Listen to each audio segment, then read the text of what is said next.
À toutes et à tous, bonsoir, bienvenue dans votre revue d'actualité de la semaine sur Wangari TV.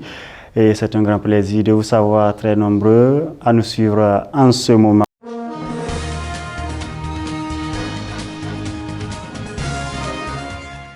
Au plan national, le président de la République, Mohamed Bazoum, a participé mardi 20 septembre dernier au siège des Nations Unies à New York à l'ouverture officielle du débat général de la 77e session de l'Assemblée générale de l'ONU.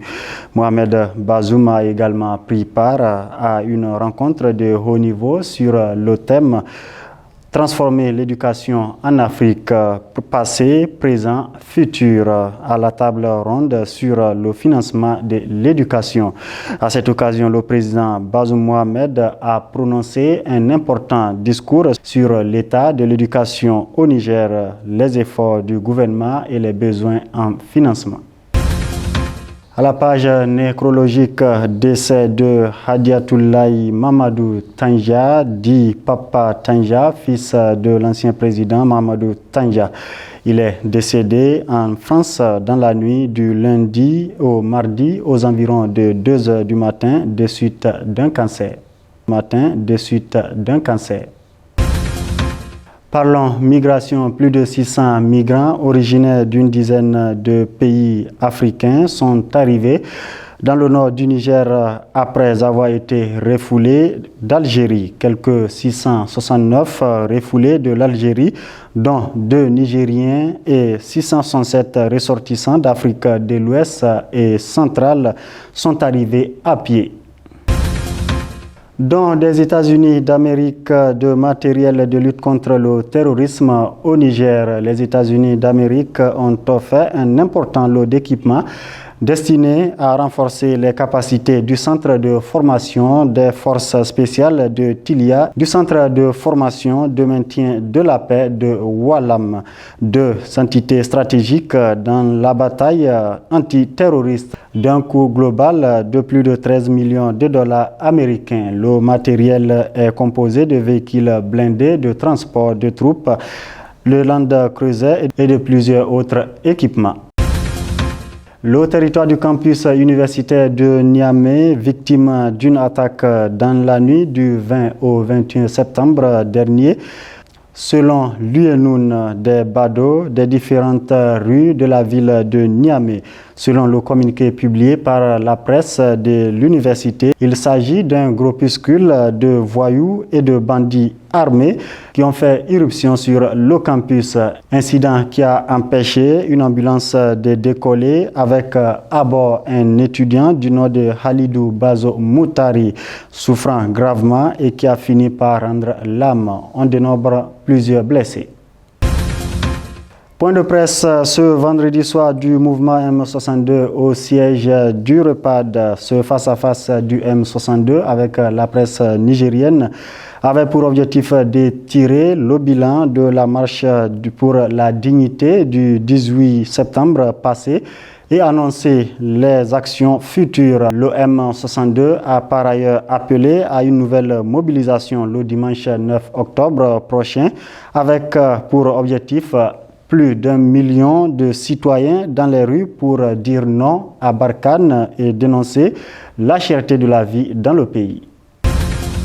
Actualité hors de nos frontières en Guinée équatoriale, un décret du président Teodoro Nguema Obiang signé le 20 septembre convoque les élections présidentielles, législatives et sénatoriales le 20 septembre prochain. La présidentielle initialement prévue en 2023 avait été avancée à la demande du Parlement. Le Mali a célébré ce jeudi le 62e anniversaire de son indépendance. 62e bougie placée sous le signe de l'union dans la souveraineté est retrouvée. Cette célébration a enregistré la présence à Bamako du président de la transition de la République de Guinée, le colonel Mamadou Doumbouya et des ambassadeurs accrédités au Mali. Les dirigeants des États ouest africains réunis en sommet extraordinaire jeudi soir à New York ont décidé de prendre des sanctions progressives contre la junte militaire en Guinée face à l'inflexibilité des militaires pour une date de retour des civils au pouvoir. Au Burkina Faso, la justice a requis mercredi des peines allant de 7 ans de prison ferme à la perpétuité contre les 3 accusés dans le procès de l'assassinat en 1990 de Boukari Daboré. Le parquet a demandé que Gilbert Diambéré soit reconnu coupable de séquestration aggravée. Au Gabon, l'ancien président de l'Assemblée nationale, Guy Nzouba Ndama, interpellé samedi dernier avec 3 valises remplies de billets de banque s'élevant à plus d'1 milliard de francs CFA, a été libéré dans la soirée du 20 septembre, mais assigné à résidence.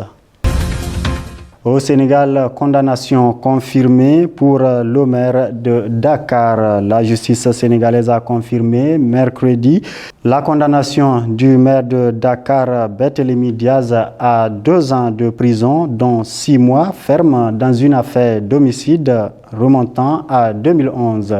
La justice sénégalaise a confirmé ainsi le jugement de première instance dans l'affaire de la mort par balle du célèbre lutteur Ndiaga Diouf en 2011. La Chine a fustigé lundi les récents propos du président américain Joe Biden, lequel a assuré que les États-Unis défendraient Taïwan en cas d'intervention chinoise. Pékin dénonçant une grave violation des promesses diplomatiques de Washington.